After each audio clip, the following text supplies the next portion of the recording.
In terms of where the left needs to be smarter, I hear you on that. I think part of the problem is that we don't really have any national Democratic politicians who are leading the way on the issue of Israel's genocide in a way that matches the urgency or gives people a rhetorical framework to advocate on this issue.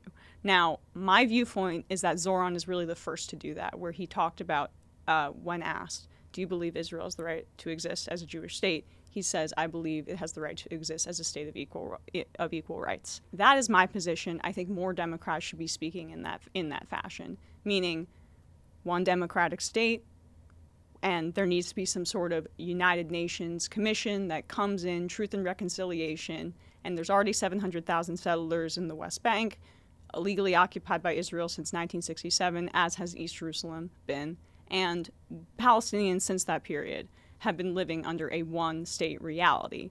And we have to be beginning to be speaking about the reality on the ground, because the two-state solution fiction is just something that bides time here and still undercuts the idea that multiculturalism is a strength.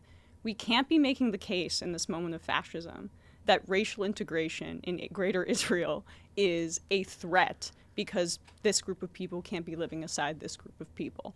And a state that's maintained in terms of ethnic or racial supremacy is not one that should be supported by the Democratic Party, especially when we have a fascist in office. My point is just that some of the crunchiness of the messaging on the left is, in my view, because we're not seeing enough leadership. And I love the squad, and I love progressive members, but they're still not talking about it in the terms that I just talked about, right? And I think that would help people understand some of the left-wing position a little bit more on this.